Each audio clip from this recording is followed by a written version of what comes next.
आज मैं अपनी बेटी का मन पसंदीदा खाना बना रही हूँ, पर अफसोस इसे खाने के लिए मेरा बेटा नहीं है। अगर वो यहाँ होता तो सब अकेले ही खा लेता। फिर भी कहता है कि माँ और नहीं है क्या? काश कि मेरा बेटा जिंदा होता तो मुझे ऐसे इस बड़े से घर में अकेले ना रहना पड़ता। बूढ़ी कांता उस घर में एकदम अकेली रहती थी और इसलिए उसे आज बहुत ही अकेलापन महसूस हो रहा था, जिससे वो बिना खाए दूसरे कमरे में सोने चली जाती है। और तभी थोड़ी देर में ही किसी चीज के गिरने की आवाज आती है, जिससे बूढ़ी कांता उठ जाती है। अरे ये क्या? ये कोई बहन था या सच में किसी चीज के गिरने की आवाज आई? कहीं कोई चोर तो नहीं घुसा? नहीं नहीं, शायद किसी बिल्ली ने कुछ गिरा दिया होगा। मुझे जाकर देखना चाहिए। अरे अरे, ये क्या? तुम कौन हो और तुम्हें इतनी चोट कैसी लगी? माताजी, आप कृपया करके मेरी मदद करें। मैं बहुत बड़े संकट में हूँ। कुछ लोग मुझे मारने के लिए मेरा पीछा कर रहे हैं। मुझे बचा लीजिए और बस थोड़ी देर इस घर में रहने दीजिए। उन लोगों के जाने के बाद मैं खुद चला जाऊंगा इस घर से। अरे बेटा, वो सब तो ठीक है, पर तुम चलो मेरे साथ इस कमरे में चलो। तुम्हें तो बहुत चोट आई है। आओ, मैं तुम्हें मलहम लगा देती हूँ। नहीं माताजी, मुझे मलहम की कोई आवश्यकता नहीं है। आप बस मुझे थोड़ी देर के लिए इस घर में रहने दीजिए। मेरे लिए बस वही काफी है। देखो बेटा, तुम्हें जितनी देर रहना है तुम रह सकते हो, पर मलहम तो तुम्हें लगानी ही पड़ेगी। तुम्हें इतनी चोट आई है और तुम हो कि नखरे दिखा रहे हो। अब सीधी तरह से मेरे साथ चलो, नहीं तो मैं तुम्हें बाहर कर दूंगी, समझे? अरे नहीं नहीं माताजी, बाहर मत कीजिए। मैं आता हूँ मलहम लगाने। उसके बाद कांता उस आदमी को अपने कमरे में ले जाती है और मलहम लगाने लगती है। और तभी बाहर से दरवाजा खटखटाने की आवाज आती है। अरे ये क्या? लगता है कोई आया है। तुम यहीं रहना बेटा, ठीक है? मैं अभी आती हूँ। नहीं माताजी, आप मत जाइए। जरूर वही लोग आए होंगे जो मुझे मारना चाहते हैं। आप यहीं रहिए। पर बेटा, अगर मैं जाऊंगी नहीं तो उन्हें शक हो जाएगा और वो किसी तरह अंदर आ जाएंगे। इसलिए मुझे जाने दो और तुम चिंता मत करो, बस आराम करो, मैं सब संभाल लूंगी। हाँ पर पर कुछ नहीं, मैं देख कर आती हूँ। हे भगवान, लगता है आज मैं पकड़ा जाऊंगा। अभी बाहर खड़े लोग बता देंगे कि मैं एक ठग हूं और ये माताजी मुझे उन लोगों के हवाले कर देंगी। आज तो मेरी किस्मत ही खराब है। लगता है आज मैं नहीं बच पाऊंगा। हो सके तो बचा लेना भगवान, मैं पकड़ा नहीं जाना चाहता हूं। माफ कीजिएगा माताजी, आपको इस समय परेशान कर रहे हैं, पर क्या आपने किसी घायल आदमी को देखा है क्या? नहीं जी, मैंने तो किसी भी घायल आदमी को नहीं देखा। पर आप सब घायल आदमी को क्यों ढूंढ रहे हो? कुछ हुआ है क्या? अरे क्या बताऊं माताजी, वो घायल आदमी जिसे हम ढूंढ रहे हैं वो कोई सामान्य इंसान नहीं है, बल्कि एक माहिर ठग है, चतुर ठग। वो इस नाम से पूरे राज्य में प्रचलित है। उसने तो महाराज को भी 2 बार ठगा है। इतनी मुश्किल से आज हमें वो मिला था, पर ये फूटी किस्मत वो बचकर निकल गया और अब मिल ही नहीं रहा है। अगर आपको कहीं भी वो मिलता है तो कृपया करके मुझे या गांव के किसी भी व्यक्ति को जरूर बताइएगा। तो क्या गांव में सभी लोग उसे पकड़ने की कोशिश कर रहे हैं? अरे हाँ हाँ माता जी, आपको नहीं पता क्या? उसने पूरे राज्य के नाक में दम करके रखा है। सभी उससे काफी परेशान हैं। और तो और महाराज ने भी उसे पकड़ने पर एक बड़ा इनाम रखा है। इसलिए कह रहा हूं, अगर आपको कहीं दिखे तो हमें जरूर बताइएगा। हम इनाम आधा आधा बांट लेंगे। जी जी, मैं समझ गई। वो जैसे ही मुझे दिखता है मैं सबसे पहले आपको ही बताऊंगी। तो ठीक है, अब हम चलते हैं। क्योंकि वो अभी घायल है तो ज्यादा दूर गया नहीं होगा। हम चाहे तो अभी भी उसे ढूंढ सकते हैं।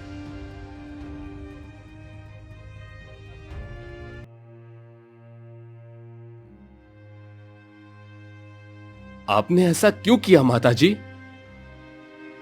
मैंने अब भला क्या कर दिया बेटा?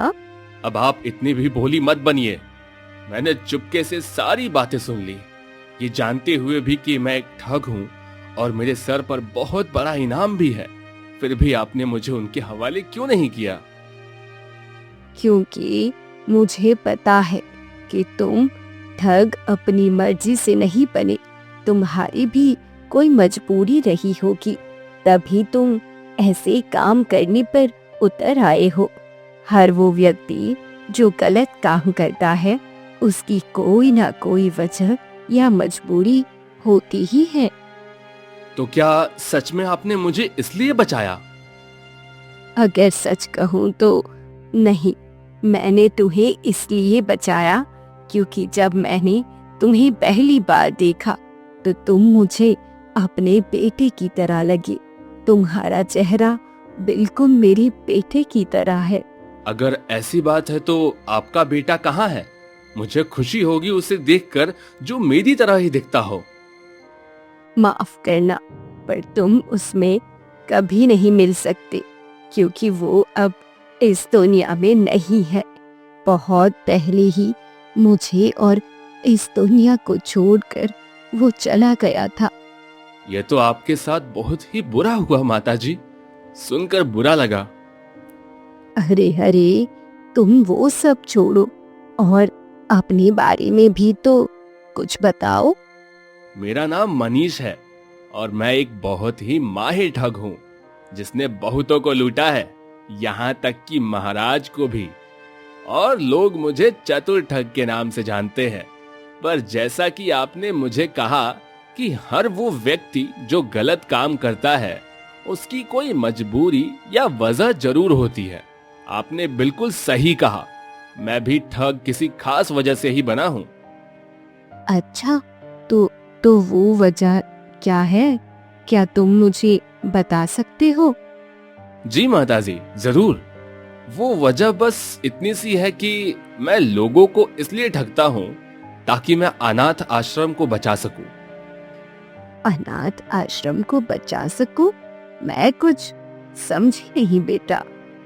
असल में जो हमारे पूर्व महाराज थे, उन्होंने इस राज्य में कई सारे अनाथ आश्रम बनवाए थे ताकि सारे बच्चे जिनके माता पिता नहीं है उन्हें एक अच्छी जिंदगी मिल सके। और इसलिए वो हर वर्ष हर अनाथ आश्रम में दान भी करते थे। पर उनके हटने के बाद जो नए महाराज बने, यानी उनके बेटे, उन्होंने उस अनाथ आश्रम में दान करना छोड़ दिया। अब वह अनाथ आश्रम में ध्यान ही नहीं देते हैं और इसलिए इस राज्य के सारे अनाथ आश्रम बंद होने वाले थे, क्योंकि इतने सारे बच्चों को पालने के लिए पैसे ही नहीं थे और लोग दान भी नहीं करते हैं। तो क्या इसीलिए तुमने ये ठग का काम शुरू किया ताकि तुम लुटा हुआ सारा धन अनाथ आश्रम में दान कर सको? जी माताजी, चूंकि मैं भी अनाथ हूँ और मैं भी अनाथ आश्रम में ही पला बड़ा हूँ, इसलिए मैं उनका दर्द समझ सकता हूँ। और चाहता हूँ कि इस राज्य में कभी भी अनाथ आश्रम बंद ना हो। नहीं तो पता नहीं उन बच्चों का क्या होगा जिनके माता पिता अब इस दुनिया में नहीं हैं।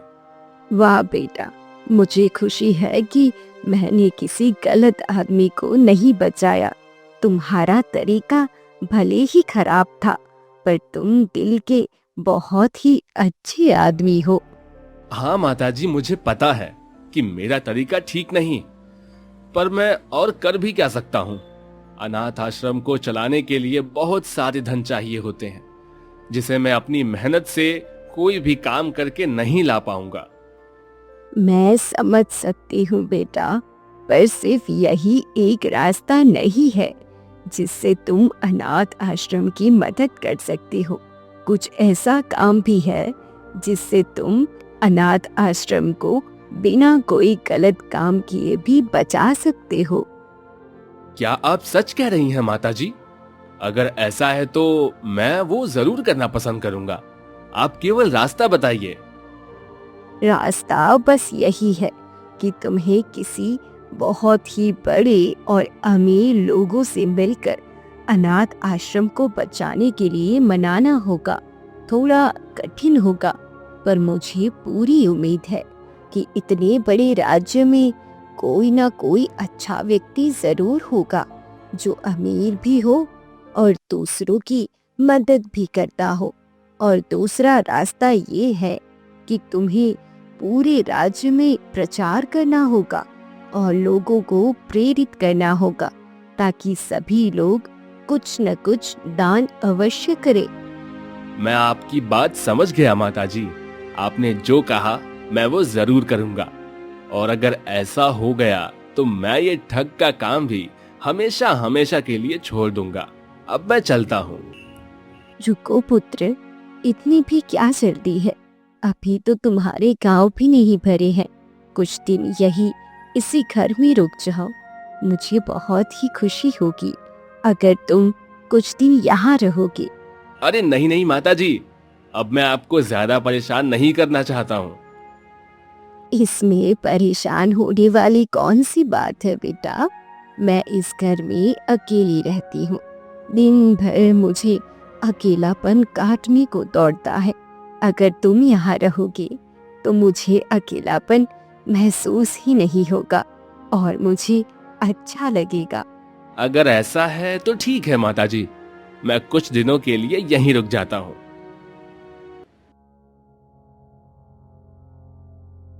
उसके बाद मनीष कांता के साथ रहने लगता है।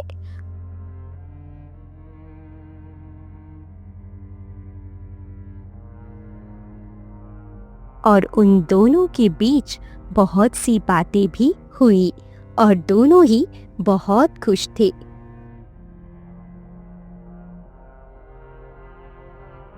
पर कुछ दिन बाद मनीष के जाने का समय आ गया।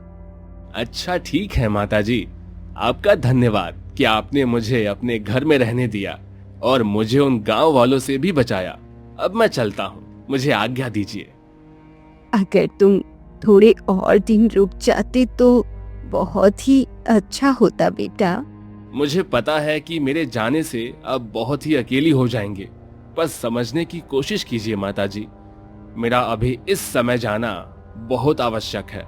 मुझे अनाथ आश्रम के लिए जो हो सके वो करना है, क्योंकि अब मैं ठग का काम और नहीं करना चाहता हूँ।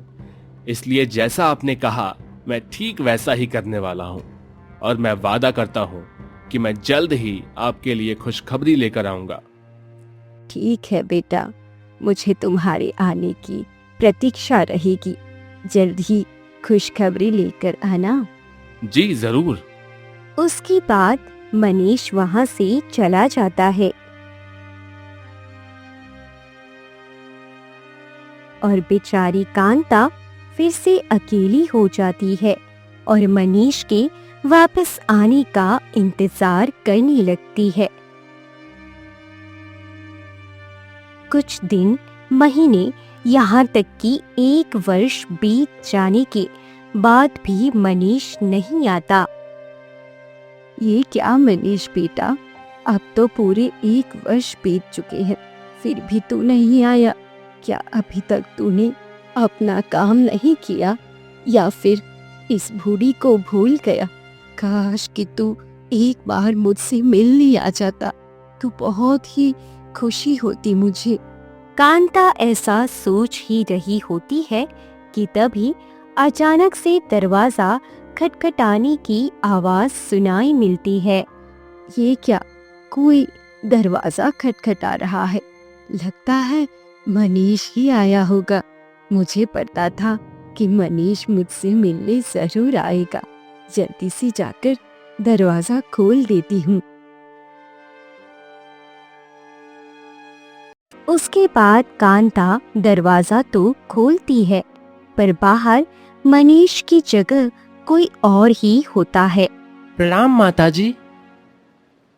प्रणाम बेटा, पर तुम तीनों हो कौन? और ये संदूक लेकर यहाँ क्यों आए हो? कोई काम था क्या?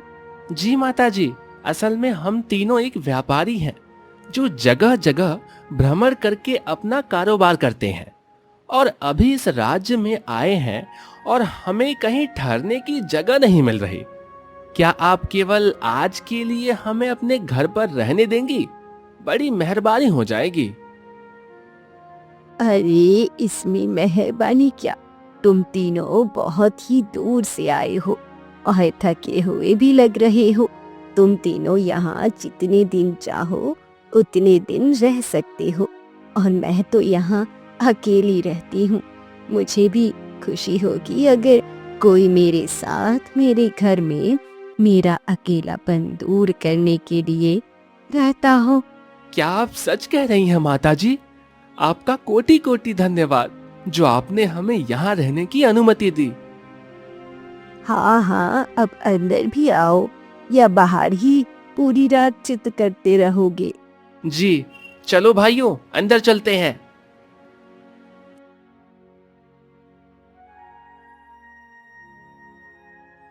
ये लो बेटा, आराम से भोजन करो और जो चाहिए बेझिझक होकर मांगना और इसे अपना ही घर समझना, ठीक है? जी ठीक है माताजी। वैसे तुम लोगों ने इस संदूक के बारे में नहीं बताया, इसमें क्या है? इस संदूक में तो हमारे पिता के वर्षों से जमा की हुई पूंजी है जो उन्होंने बहुत ही मेहनत से कमाई थी। सबसे बड़ा बेटा अनुज, ये मझला बेटा मदन और ये सबसे छोटा बेटा लाला है। हमें ये संदूक पिताजी मरने से पहले अपनी आखिरी सांस ले रहे थे तब उन्होंने हमें ये संदूक दे दी थी और कहा था कि आधा आधा बांट लेना। तो तुम तीनों इसे ऐसे लेकर क्यों घूम रहे हो? अभी तक बंटवारा नहीं किया? अरे नहीं माताजी, हमने तो पहले बंटवारे की सोची थी, पर इससे हमारे बीच दूरियां बढ़ जाती और ऐसा हम तीनों नहीं चाहते। हाँ माताजी, इसलिए हमने यह निर्णय लिया है कि हम तीनों इस धन से अपना एक कारोबार शुरू करेंगे जिससे हम तीनों की बराबर हिस्सेदारी होगी। इसमें हम साथ साथ काम कर पाएंगे। ये तो बहुत ही उत्तम सोच है तुम तीनों की।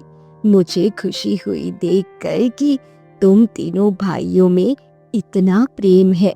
वो सब ठीक है माताजी, पर हम अभी सोच नहीं पा रहे हैं कि कौन सा कारोबार शुरू करें जिसमें लाभ ज्यादा है। इसलिए हम तीनों अलग अलग रास्ते जा जाकर अनुभव लेना चाहते हैं और फिर एक साथ निर्णय लेना चाहते हैं कि क्या कारोबार करें। ये तो अच्छी बात है, इसमें दिक्कत क्या है? दिक्कत ये है माताजी कि हम तीनों अलग अलग रास्ते जाएंगे तो इस संदूक का ध्यान कौन रखेगा, क्योंकि क्या है, धन ऐसी चीज है जो अच्छे अच्छों की नीयत खराब कर सकती है। अगर हम तीनों में से किसी एक ने यह संदूक रखा और उसकी नीयत खराब हो गई और संदूक लेकर भाग गया तो बाकी के दोनों का क्या होगा?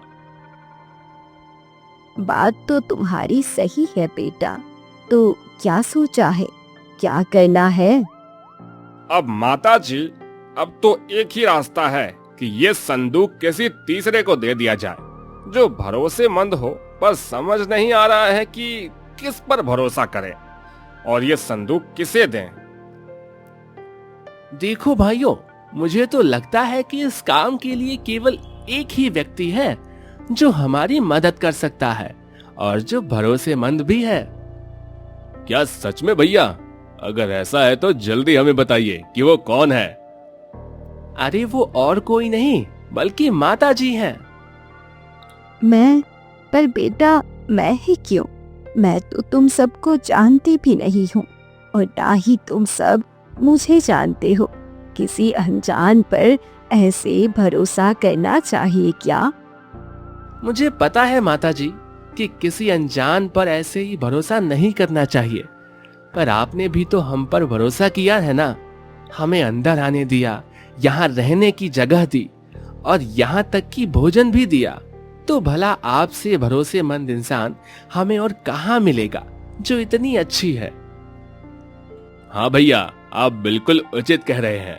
मुझे भी यही लगता है कि माता जी से भरोसेमंद इंसान हमें और कोई नहीं मिलेगा। पर बेटा, पर कुछ नहीं माता जी, आप कृपया करके मना मत कीजिए, नहीं तो हम और कहाँ संदूक लेकर जाएंगे। ऐसे ही भटकते रहेंगे। अगर आप ये संदूक की जिम्मेदारी ले लेती हैं तो हमारे सर से बहुत बड़ी चिंता हट जाएगी। और वैसे भी अगर ये संदूक आपके पास रहेगी तो इसी बहाने हम आपसे भी मिलने आया करेंगे। अगर ऐसा है तो ठीक है, मैं इस संदूक की जिम्मेदारी लेती हूँ। आपका बहुत बहुत धन्यवाद माता जी। तो ठीक है, अब फैसला हो गया। अब से ये संदूक माता जी के पास ही रहेगी और माता जी ये संदूक तब तक किसी को नहीं देंगी जब तक हम तीनों की मर्जी नहीं होगी, जब तक हम तीनों एक साथ यहाँ नहीं आते। ठीक है ना माता जी? तब तक आप ये संदूक हम तीनों में से किसी को मत दीजिएगा। ठीक है, मैं तब ही ये संदूक दूंगी जब तुम तीनों एक साथ इसे लेने आओगे और तुम तीनों की मर्जी होगी। उसके बाद सभी इसके लिए मान जाते हैं।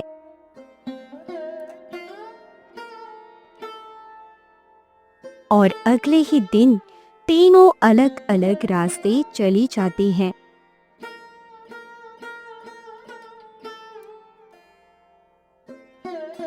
और इसके बाद उन तीनों में से कोई न कोई कांता के घर आता रहा, पर कभी भी तीनों एक साथ नहीं आए। लेकिन एक समय ऐसा भी आया जब तीनों एक साथ कांता के घर आते हैं। अरे ये क्या, मुझे तो लगा तुम तीनों एक साथ कभी आओगे ही नहीं, पर आज तो तुम तीनों ही एक साथ आए हो।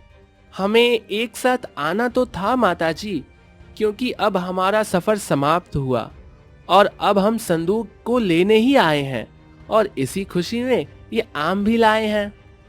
ये तो बहुत ही अच्छी खबर सुनाई है तुम लोगों ने। अब एक काम करो, अंदर कमरे में बैठो, मैं ये आम काट कर लाती हूँ तुम लोगों के लिए। जी ठीक है। चलो अच्छा हुआ भाइयों, आखिरकार हमारा सफर अब समाप्त हुआ। अब हम आराम से कारोबार खोल सकते हैं और इसकी वजह माता जी हैं। कारोबार खोलने पर सबसे पहले उन्हीं को मिठाई देंगे और उद्घाटन भी उन्हीं के हाथों कराएंगे। ये बहुत ही बढ़िया युक्ति है भैया, क्या कहते हो लाला?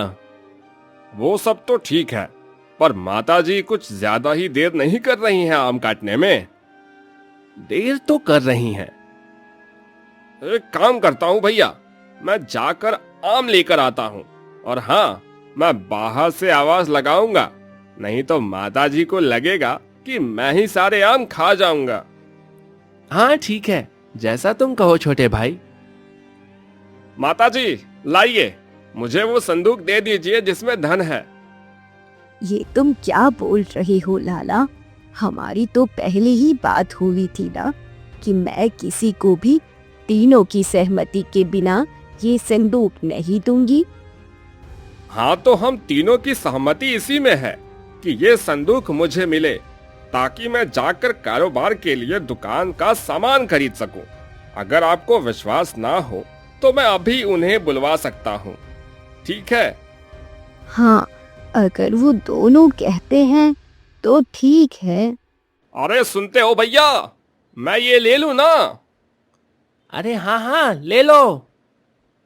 तो तुम दोनों ने पक्का कर लिया है ना बेटा? मैं इसे सच में दे दूं ना? अरे हाँ माता जी, दे दीजिए, हमने ही उसे लेने भेजा है। देखा माता जी, मैंने कहा था ना। अब लाइए, वो संदूक मुझे दे दीजिए। इस तरह लाला उन सभी को गुमराह करता है और वो संदूक बूढ़ी कांता से ले लेता है।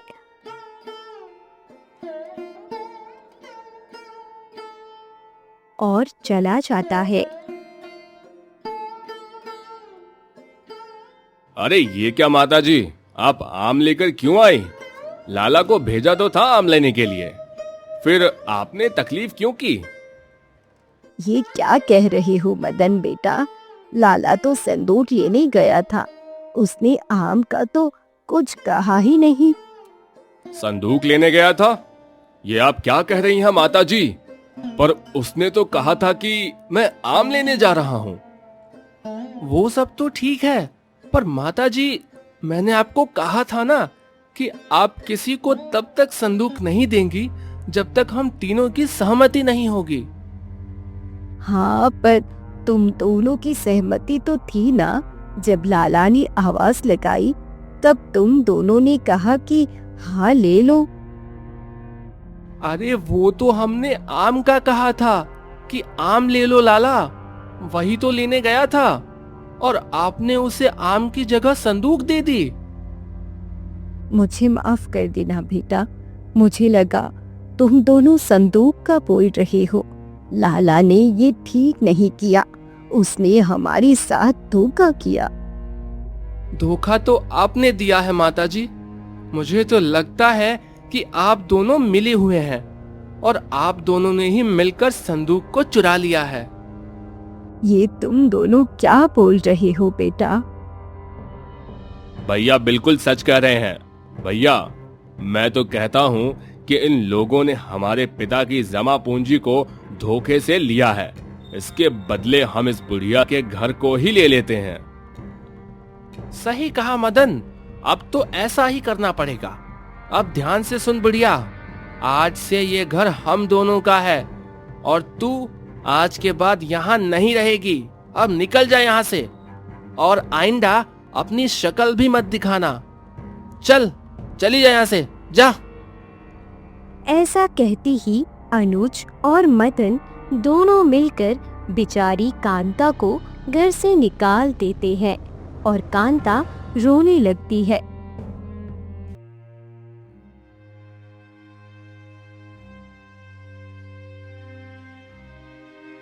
जिसके बाद वो महाराज के पास जाती है न्याय मांगने।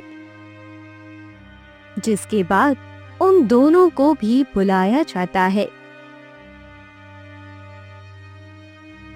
लेकिन सारे सबूत कांता के खिलाफ होने की वजह से महाराज भी कांता को न्याय नहीं दिला पाते और बेचारी कांता जंगल में भटकने लगती है।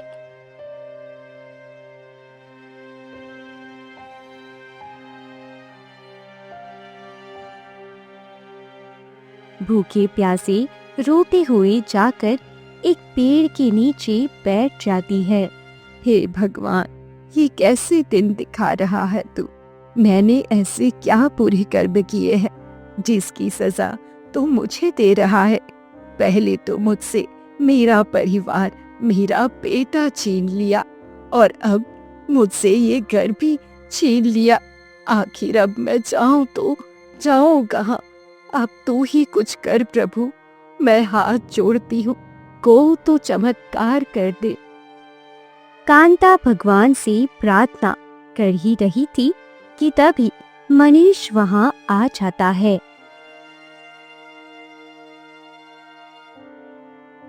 अरे ये क्या माता जी, आप यहाँ क्या कर रही हैं और आप रो क्यों रही हैं? अरे मनीष बेटा, तू और यहाँ? अरे हाँ, आप भूल गई। मैंने कहा था ना कि अपना काम खत्म करने के बाद मैं खुशखबरी देने आऊंगा। तो देखिए, मैं आ गया। आपने जैसा कहा था मैंने बिल्कुल वैसा ही किया और मुझे एक बहुत ही अमीर सेठ मिला जिसका दिल बहुत ही बड़ा था। उसने तो अपनी आधी जायदाद अनाथ आश्रम में दान दे दी और बहुत से लोग मिले जो मेरे इस काम में मेरी बहुत मदद की और मैंने लोगों को प्रेरित भी किया, जिसमें मुझे काफी समय लग गया। पर अब मुझे खुशी है कि मुझे अब ये ठग का काम नहीं करना पड़ेगा।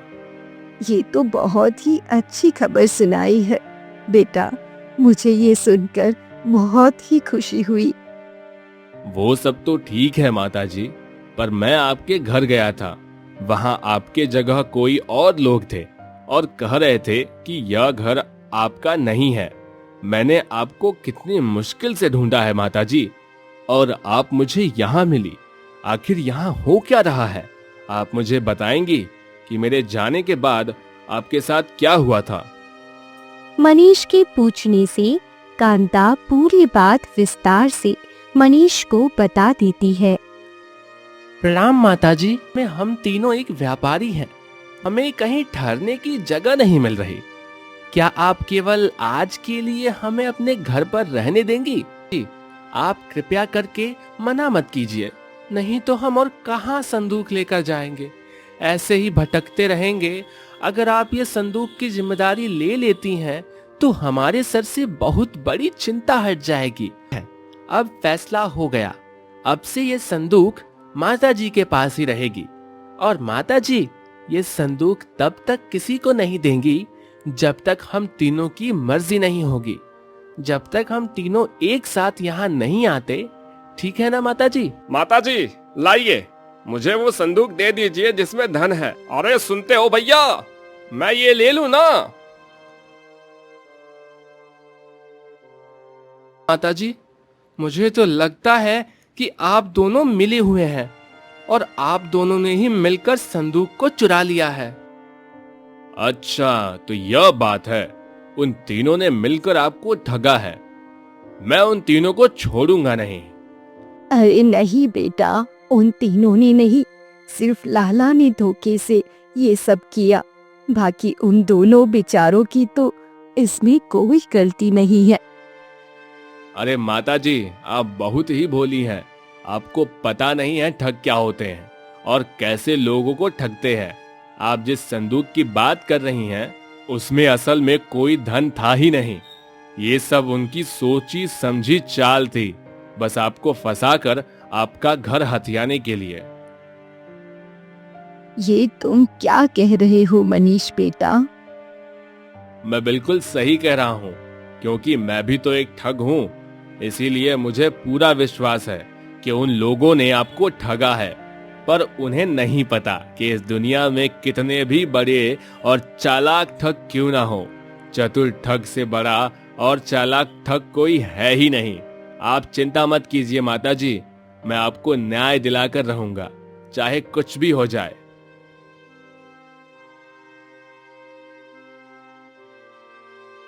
उसके बाद कांता को न्याय दिलाने के लिए मनीष मंत्री जी के पास जाते हैं और उनसे मदद मांगता है और एक योजना बनाता है।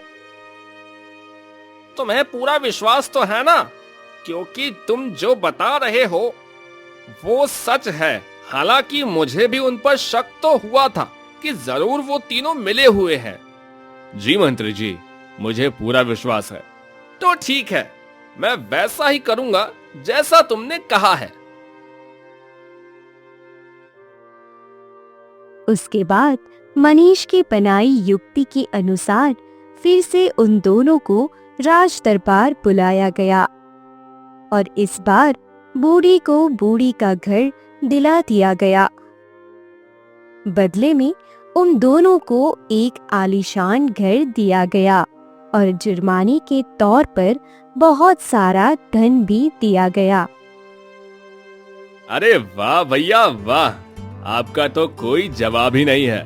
आपने उस बुढ़िया को मूर्ख बनाकर उसके घर को हड़पने की युक्ति बनाई, पर देखिए उस बुढ़िया के घर की जगह हमें यह आलीशान घर मिला और इतने सारे धन भी, जिसे हम जिंदगी भर ऐश कर सकेंगे। वो तो है। वो दोनों बात कर ही रहे थे कि तभी लाला पीछे से आ जाता है। तुम दोनों ऐसे अकेले अकेले ऐश नहीं कर सकते हो। ये मत भूलो कि मैंने सबसे ज्यादा जोखिम काम उठाया है और तुम दोनों अकेले अकेले ही ऐश कर रहे हो और मुझे छुप छुप के रहना पड़ रहा है। मुझे मेरा हिस्सा चाहिए। अरे भाई, तू यहाँ क्यों आया है? किसी ने देख लिया तो गड़बड़ हो जाएगी। तुझे तेरा हिस्सा मिल जाएगा, पर तू अभी यहाँ से जा और जब तक हम ना कहें तू यहाँ पर मत आना, ठीक है ना? ठीक है, अभी तो मैं जा रहा हूँ, पर याद रखना अगर मुझे मेरा हिस्सा नहीं मिला तो मैं महाराज को जाकर सब कुछ सच सच बता दूंगा। उसके बाद लाला वहाँ से जा ही रहा था कि अचानक से सैनिक के साथ मंत्री मनीष और कांता बाहर आ जाती है, जो छुप छुप कर उनकी बातें सुन रहे थे। ये क्या मंत्री जी, आप और माता जी, आप दोनों यहाँ इस वक्त? हाँ, मुझे तो पहले से ही पता था कि तुम तीनों ठग हो और कांता देवी को ठग रहे हो, पर हमारे पास कोई सबूत नहीं था। पर मनीष की युक्ति की वजह से आज तुम तीनों पकड़े गए। इसने ठीक कहा था कि अगर मैं तुम दोनों को इतना सारा धन और घर दूंगा तो जलन के कारण लाला अपना हिस्सा मांगने जरूर आएगा, और हुआ भी ऐसा। सैनिकों, पकड़ लो इन तीनों ठगों को और कारागार में डाल दो।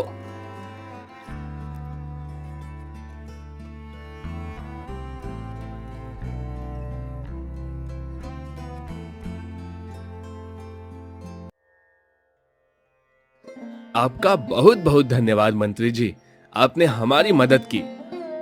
अरे इसमें धन्यवाद कैसा, ये तो मेरा फर्ज था। मुझे भी खुशी हुई कि मैंने इन्हें न्याय दिला पाया, और ये सब सिर्फ तुम्हारी वजह से हुआ है। वैसे तुमने इनकी इतनी मदद की, तुम इनके हो कौन? मैं इनका बेटा हूँ। अच्छा, तभी मैं सोचूं आजकल कौन किसी के लिए इतना कुछ करता है। तो अब से अपनी माँ का ध्यान रखना, नहीं तो फिर से कोई ठग ना ले इन्हें। ठीक है, अब मैं चलता हूँ। जी, मैं ध्यान रखूंगा।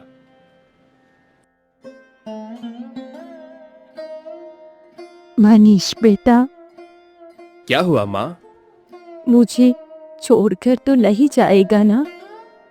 कभी भी नहीं, वादा करता हूँ। अब चलें, हमारे घर वापस चलें।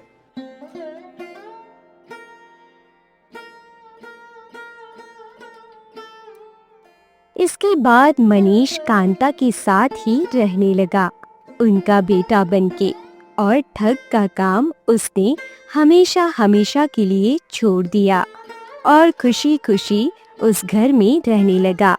और उस दिन के बाद से चतुर ठग का नामो निशान मिट गया।